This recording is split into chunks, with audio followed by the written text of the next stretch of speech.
The reason I'm working on this new book on resource security and new geopolitics is to answer a simple but difficult question. The question is, how do emerging economies acquire and secure the resources needed for their economic development without having to resort to situations of conflict? There's a background to this.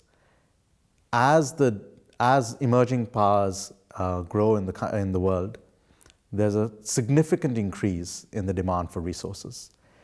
Trade in resources between South-South countries is now greater than between South-North countries. There's an increase in price volatility over mineral resources, of food, etc. There is increase in overseas investment in resource-rich countries. And at the same time, we have significant demand pressures from existing developed countries as well.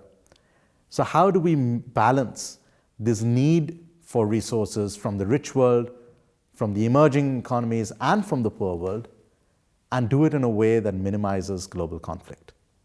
While I'm working on this project, I wanted to take a slightly different approach than what is largely discussed in public policy spheres.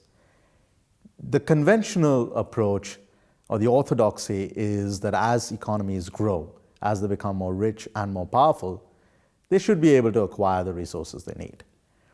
And that results in the potential for conflict-like situations if simultaneously several countries are growing, whether it's China, India, Brazil, Indonesia, as well as, of course, the United States, the European Union, Japan, Australia, etc.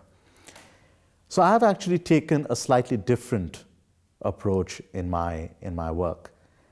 I define resource security as the availability of adequate resources at prices which are predictable and affordable, with minimum risk of supply disruptions, and with concern of environmental sustainability for future generations.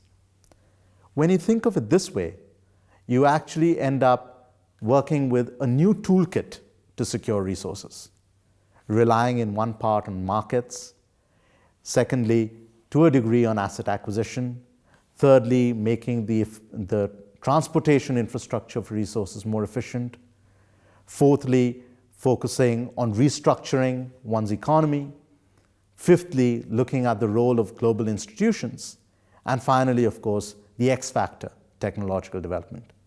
If we can make this toolkit for resource security something that's viable for all types of countries, then we will be able to secure resources and also reduce the scope for conflict.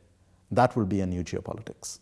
It has been a remarkable experience, not just for the facilities available to engage in quiet reflection and study, but also for the extraordinary the group that has been brought together, people from backgrounds in public health, from other countries focusing on natural resources, from those working on poetry and social movements, etc.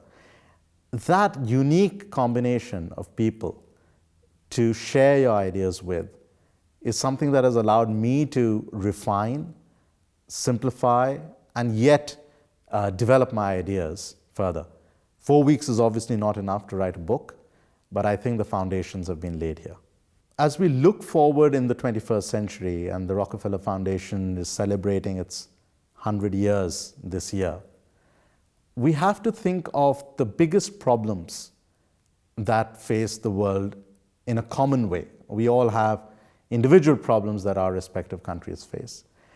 But I think the Rockefeller Foundation, by bringing together people of very different backgrounds, can focus on some big questions. Resource security, my project, is one of those big questions. Public health, global education, development of skills and employment, the resilience of cities. These are big questions that countries at various levels of income are grappling with. If we can channel our thoughts and our efforts towards answering them, the world can be a better place over the next 100 years.